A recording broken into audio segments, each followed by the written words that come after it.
Well, there's been a lot of talk lately about silver entering some kind of new market phase because of tight physical supply, repeated deficits, and a sudden jump in investment demand. So, in this video, we're going to separate the real shift from the hype, and you are going to walk away feeling a lot smarter and more confident about what is actually happening in the silver market. And by the way, today is Friday, April 24th in New York. Drop a comment and tell me what day and date you're watching from, because I always like seeing where people are tuned in from. And if you value this kind of clean breakdown, support the channel by subscribing and comment, Our John Ag. That lets me know you want more straight analysis and less recycled noise. So, in case you haven't been following this, the basic claim going around is that silver is not just moving higher in price. The claim is that the entire market is changing underneath the surface. Not just a rally, not just a spike, not just another metal cycle where price runs up, cools off, and everybody goes back to sleep. The argument is that silver has moved into a tighter, more fragile, more physical market. And on the surface, that sounds very dramatic. It sounds like the kind of thing people say every few months when they want attention. But this time, there is something underneath it that is worth looking at. Now, does that mean every bullish silver claim is automatically true? No, definitely not. And this is where we have to be careful, because silver has a way of attracting two completely different mistakes at the same time. On one side, people ignore the real tightness. On the other side, people take every tightness headline and turn it into an end-of-the-world scenario. Neither one helps you.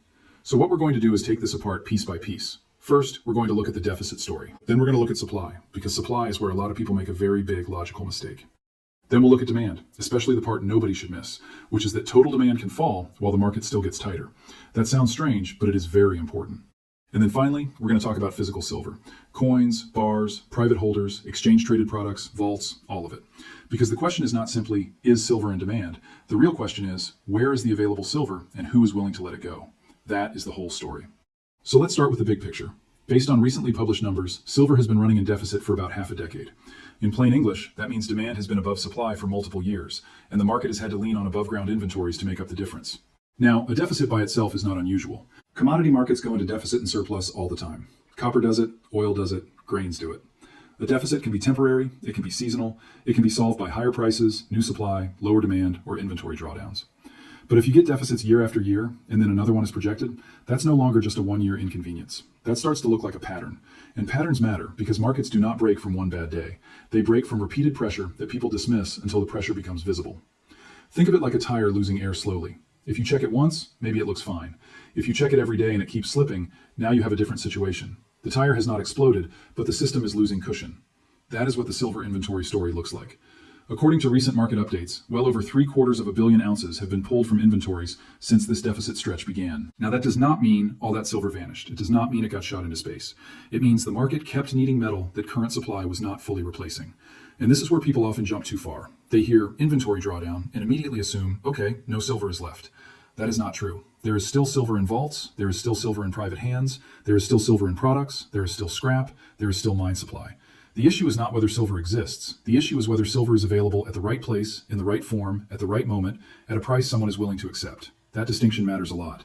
Because when people say there is plenty of silver above ground, they are not entirely wrong. But if that silver is locked in long-term investment accounts, jewelry boxes, industrial products, exchange funds, or private stacks, then it is not the same as deliverable metal sitting ready for the next buyer. Availability is not the same as existence. And that is the first real shift. For years, most people looked at silver as an industrial metal with a monetary personality. It had solar demand, electronics demand, jewelry demand, and then investors would show up when inflation fear or currency fear picked up. The market was modeled like a normal demand basket. If industrial demand softened, people assumed that was bearish. If jewelry demand softened, bearish. If investment demand rose, okay, maybe bullish, but temporary. But now, that framework is getting tested. Last year, total silver demand actually slipped a little. Not collapsed, not crashed, just moved down by a low single-digit amount. Industrial demand also softened by a few percent. Jewelry demand got hit because high prices make buyers step back. Silverware was even more price sensitive, especially in markets where people buy it for gifts, festivals, family storage, or tradition. So if all you did was read the headline, you might say, wait a minute, demand fell. Why are people calling this a tight market? That's a fair question. And the answer is that the composition of demand changed. This is the part people miss. Total demand is like the total number of cars on a road, but it matters whether those cars are commuters, ambulances, trucks, or people panic driving out of town. Same road, different pressure. In silver, the pressure shifted toward investment demand. Coins and bars came back strongly. Exchange-traded products absorbed metal at key moments. Physical buying picked up in several regions. And when investment demand is the marginal buyer, the market behaves differently. Industrial buyers can delay orders, reduce loadings, substitute where possible, and negotiate. Jewelry buyers can step away when prices get uncomfortable. Silverware demand can dry up quickly when the price rises too far, because nobody needs a silver tray tomorrow morning. But investment buyers are different. Sometimes they are price sensitive. Sometimes they are not. Sometimes higher prices scare them away. Sometimes higher prices convince them the move is real and pull them in harder. That is why investment demand can create volatility. Now let's talk about solar, because this is where a lot of old silver arguments need to be updated. For years, the simple bullish story was solar panels need silver, solar grows, therefore silver demand grows. And broadly, that made sense. But markets don't stay simple. Manufacturers adapt. When silver becomes expensive, the solar industry has an incentive to use less per panel. That is called thrifting. And in some areas, manufacturers try substitution. They don't necessarily stop using silver completely, but they try to reduce the amount needed for each unit of output. So here's the twist. Solar installations can keep growing, while silver demand from that category weakens. That sounds contradictory, but it is not. It just means the amount of silver per unit is falling faster than installations are rising. And this is why we have to be careful with lazy narratives. Solar is booming, therefore silver must explode, is too simple. But solar is thrifting, therefore silver is dead, is also too simple. The truth is more interesting. Solar demand is no longer a straight line guarantee, but the broader electrification story still matters. Data centers, artificial intelligence infrastructure, automotive electronics, power grids, and high-end electrical applications all keep silver relevant. So the industrial side is not gone, it is changing. And that brings us to supply, which is probably the most misunderstood part of the entire silver story. When silver prices move higher, people assume miners will simply produce more silver. And that sounds logical. Higher price, more supply. That is how commodity textbooks usually present it. However, silver is not produced like a simple switch you turn on. A large share of silver comes as a byproduct from mines that are mainly producing other metals, like lead, zinc, copper, and gold. So even if silver doubles, the mine operator may not increase output if the main metal in that mine is weak, constrained, delayed, or not worth expanding. This is a huge point. If you own a lemonade stand and lemonade prices rise, you can make more lemonade tomorrow. But if silver is coming along for the ride at a copper or lead zinc operation, the economics are not controlled by silver alone. The mine plan, the ore body, the permits, the processing plant, the labor, the financing, the local rules, the environmental approvals, all of that matters. So yes, higher silver prices help. They improve margins. They encourage recycling. They make some projects look better. But they do not magically create refined, deliverable silver next week. And this is where some bullish people are right for the wrong reason. They say supply cannot respond. That is too extreme. Supply can respond. It just responds slowly, unevenly, and sometimes in places that don't immediately help the tight location. Mine production did improve last year, but not enough to erase the deficit.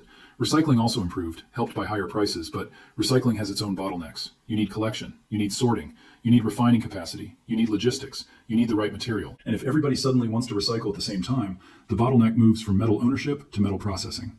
So when someone says, there is scrap out there, yes, there is. But scrap is not the same as a good delivery bar sitting in the right vault. Again, availability versus existence. Now, let me make a point that may annoy both sides. The market is tight, but that does not mean retail stackers alone are controlling the global silver market. I know some people like that idea. It feels good.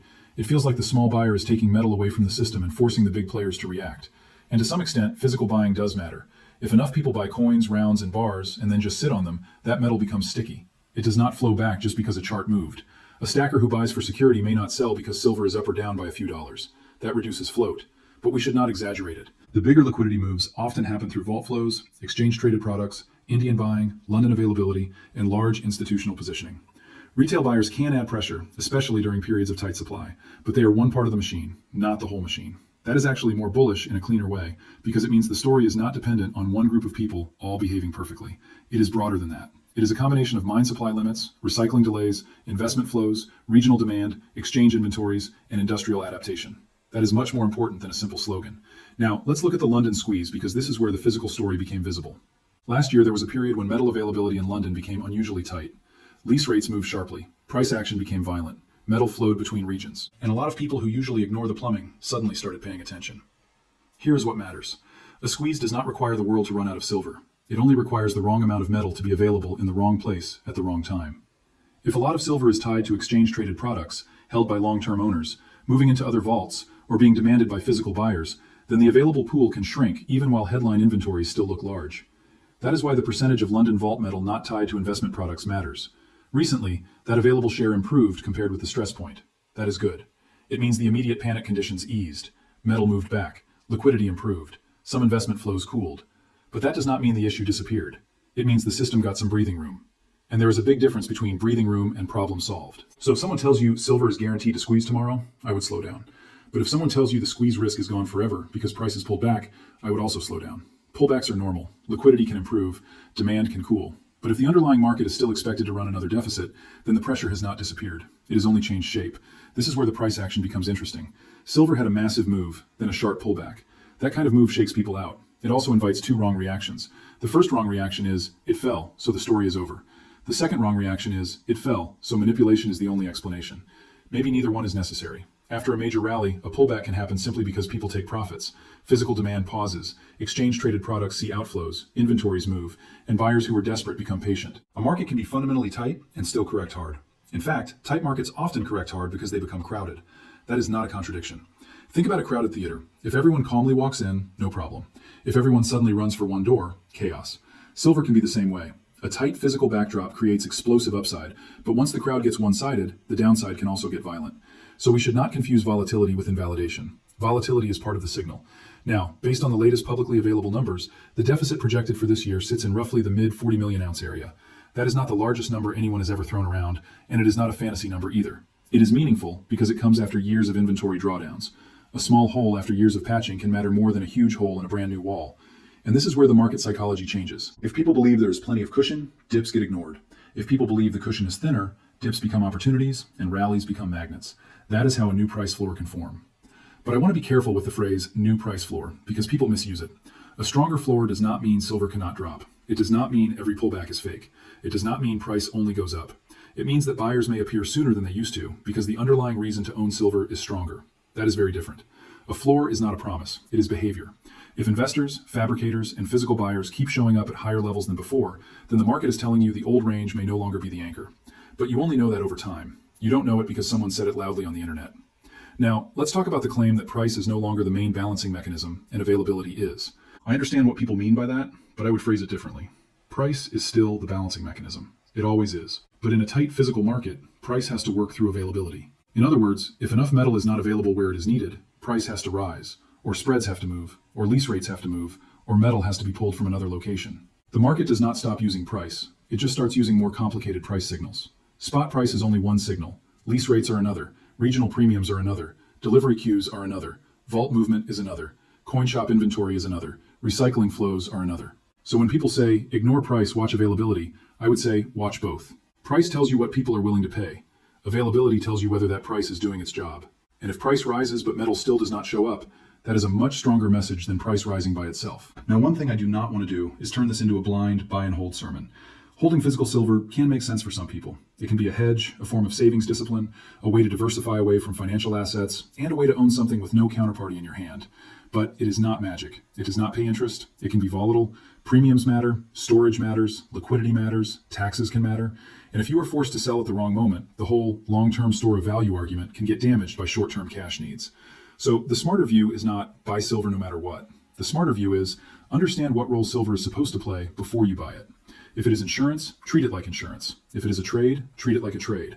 If it is a long-term wealth preservation asset, don't pretend you are going to perfectly time every move. Different purpose, different behavior. If you're successful, share your success story in the comments so others can stay motivated. And while you're down there, answer this too. Do you think this silver move is a real structural shift, or do you think it is just another overheated rally that needs more time to cool off?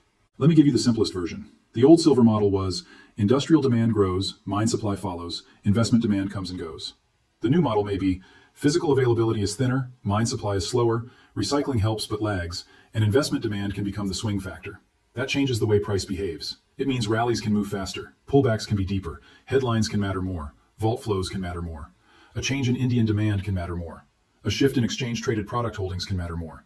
Even a change in how much metal sits in one region versus another can matter more. And that is the kind of market where investors who only look at the spot chart are missing half the story. Now, what about the idea that silver is outside the financial system? Physical silver in your possession is outside the banking system in a narrow sense. It does not require a bank balance to exist. It does not depend on a broker statement. Nobody has to market for it to remain a coin or bar. That is real. But if you ever want to convert it back into spendable currency, you still re-enter a market. You need a buyer, you need a bid. You may face a spread, you may face reporting rules depending on the transaction, you may face taxes depending on your location and situation. So physical ownership reduces some risks and introduces others. That is not a reason to avoid it. That is a reason to be mature about it. The same thing applies to exchange-traded products. They can be useful, they are liquid, they fit brokerage accounts. They can move a lot of investment demand into silver quickly, but they are not the same as metal in your hand. They come with structure, custody, rules, flows, and sometimes a big effect on vault liquidity. One is convenience, the other is possession. They are not identical tools. Now, there is one point from the bullish side that I think is very strong. If physical buyers keep removing small bars and coins from normal circulation, that metal becomes psychologically sticky. People who buy silver as a savings asset often do not sell into the first move. They may even buy more on weakness. That kind of holding behavior can reduce available float over time. But here's the counterpoint. Retail physical products are not always the same form of silver industrial users or exchange settlement systems need. A 1-ounce coin in a home safe is silver, yes, but it is not instantly the same thing as a large wholesale bar in London. To move from one form to another takes melting, refining, assaying, logistics, and time. So stackers can tighten the market, but the tightening is indirect. It affects flow, sentiment, premiums, and available retail inventory first. Then it can feed into wholesale pressure if the buying is large enough and persistent enough. That is a more accurate way to say it. And honestly, accuracy matters here, because the real story is already strong enough. We don't need to exaggerate it. Based on recent publicly available filings and market updates, the supply chain is not broken, but it is less flexible than people assume. Mine output can improve, but it is tied to projects years in the making. Recycling can rise, but it has processing limits. Inventories can move, but movement does not mean abundance. Demand can dip, but if investment demand rises at the margin, availability can still tighten. That is the silver market in one paragraph. Now let's take apart the demand headline again, because this is important. Total demand slipping slightly does not automatically mean fundamentals are weak. Imagine a store sells fewer total items, but suddenly the items people are buying are the ones with the thinnest inventory and the hardest restock schedule. The store can be under more pressure even with fewer total sales. That is what happened in silver. Industrial demand softened partly because manufacturers are learning to use less silver in certain applications. Jewelry and silverware weakened because high prices push consumers away.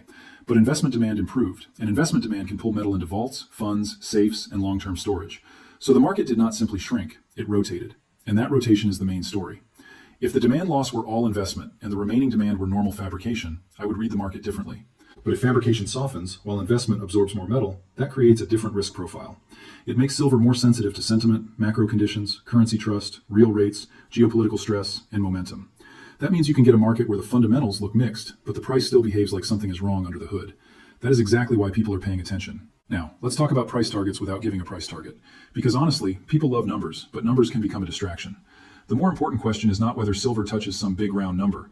The more important question is what price is required to bring enough metal back into the market. If higher prices bring recycling, cool jewelry demand, slow speculative buying, and attract inventory out of private hands, then the market can rebalance. But if higher prices instead attract more investment buying while supply remains slow, then price has to keep working.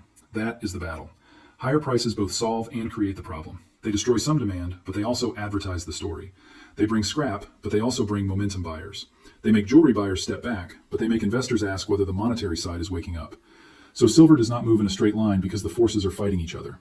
And that is why I am not rooting for a market break. I know some people want silver to squeeze so hard that the whole pricing system fails.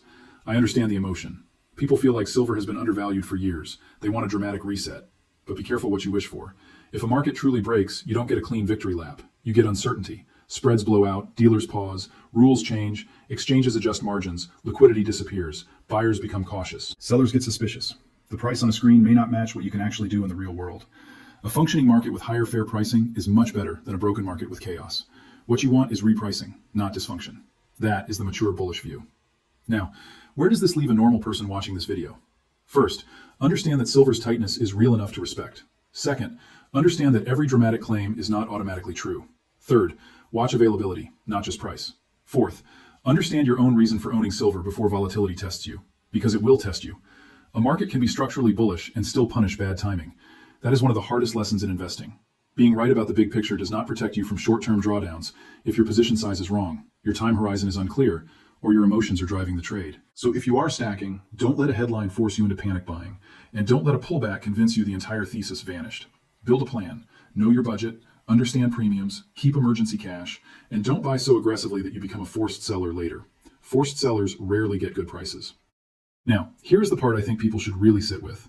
Silver is changing from a market where people mostly argued about demand growth to a market where people are arguing about available float. That is a major shift. When available float becomes the focus, small changes can have bigger effects. A modest investment inflow can matter. A regional inventory move can matter. A sudden burst of coin demand can matter. A slowdown in recycling can matter. A policy headline can matter. A tariff concern can matter. A vault category change can matter. This is why silver now feels jumpier. It is not just social media hype. The plumbing matters more than it used to. But again, plumbing is not destiny. If enough metal comes back, if investment demand cools, if industrial demand weakens, if recycling rises, if vault liquidity improves, then pressure eases. That is the bearish or at least skeptical case, and we should take that seriously. The strongest counterargument to the bullish story is that high prices may already be doing their job. They are cooling jewelry and silverware demand. They are pushing solar manufacturers to reduce silver use. They are encouraging scrap flows. They are making some investors take profits. They are moving metal back toward where it is needed. So the market may not be on the edge of immediate crisis. It may be in a messy adjustment phase. But here's the problem with that counterargument. Even after those adjustments, the market is still expected to remain in deficit this year. So the correction may reduce the heat, but it does not necessarily rebuild the cushion. That is the key. A cooling market can still be tight, and if you understand that, the price action becomes less confusing. Silver can fall sharply because the panic cooled. Silver can remain structurally supported because the deficit remains. Both can be true at the same time. So, what should viewers comment? Tell me this, are you more focused on physical availability, or are you more focused on the price chart right now? Because those two answers can lead to very different decisions. Now, let's bring this back to the main thesis. Silver has not changed as a metal. It is still silver. It still conducts electricity extremely well. It still has monetary history. It still tarnishes, shines, stores, moves, and gets used. The metal is not new. The market around it is what changed. The world is more electrified. Investors are more sensitive to currency risk. Governments are paying more attention to mineral supply chains. Financial products can move physical metal into vault structures quickly. Retail buyers can remove small units from circulation. Industrial users are learning to thrift. Refiners are dealing with capacity limits. Mines are not instantly responsive. Put all of that together, and silver becomes harder to model with old assumptions. That does not mean every silver owner is guaranteed to win. It means the old dismissive attitude towards silver is becoming harder to justify. And this is probably the most important takeaway. A market can become more valuable not because the world suddenly discovers it, but because the margin of safety disappears. When inventories are comfortable, mistakes are absorbed. When inventories are thinner, mistakes are amplified. Silver's cushion has been reduced over several years. That does not guarantee a moonshot, but it does mean the market has less room to casually absorb shocks. That is why volatility is not going away. And for long-term holders, volatility is the toll you pay for owning something that can reprice violently when conditions line up. So my view is this. The silver market has taken a real turn, but not in the cartoonish way some people describe. It is not simply, there is no silver. It is not simply, stackers control everything. It is not simply, industrial demand is dead. It is not simply, price must go straight up. The better version is, silver is in a multi-year deficit environment. The available physical pool has become more important. Supply is slow to respond. Demand is rotating toward investment at the margin, and higher prices are both cooling some demand and attracting new attention. That is the real turn, and that is enough. You don't need to add fantasy to make it interesting. Now, before we close, let me say this clearly. If you are buying silver, do not buy because someone scared you. Fear creates bad entries. Buy because you understand the role it plays in your plan. Maybe that role is diversification. Maybe it is wealth preservation. Maybe it is long-term optionality. Maybe it is just a small hard asset position outside the normal financial system. Whatever it is, define it. And if you are not buying, that is also fine. Watching is a position, waiting is a position, learning before acting is a position. The market will still be here tomorrow, and silver will still be volatile enough to give people chances and headaches. So don't let anyone rush your thinking. If the thesis is real, it does not depend on you panic buying today. If the thesis is wrong, panic buying today will not save it. That is why confidence matters more than excitement. And that is the kind of market where discipline matters more than excitement. The people who survive volatility are not the loudest people. They are the ones who know what they own, why they own it, and when to stop. So, putting this all together, silver looks like it is moving out of the old simple cycle and into a tighter, more sensitive market structure. The headline demand numbers can look soft, but the underlying rotation toward investment demand matters. Supply can improve, but not instantly. Recycling helps, but it has limits. Vault inventories can look large, but available metal is the key. Physical buyers matter, but they are not the only force. And volatility is not noise. It is part of the adjustment process. That is the silver market right now. Not guaranteed, not risk-free, not calm, but definitely different. So keep your eyes on the plumbing. Watch the deficits. Watch the physical flows. Watch the premiums. Watch the vaults.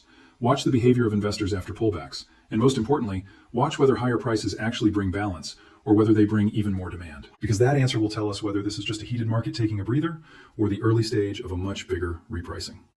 And if you found this breakdown useful, subscribe to the channel because we're going to keep following the data without getting lost in the noise. Thank you guys for watching. I'll see you in the next video. And one final thing, this is meant to help you understand the market and think more clearly. It is not personal financial advice, and it is not a command to buy, sell, or hold anything. Your money, your risk, your timeline, and your decisions are your responsibility. So use this as education, not a substitute for doing your own homework.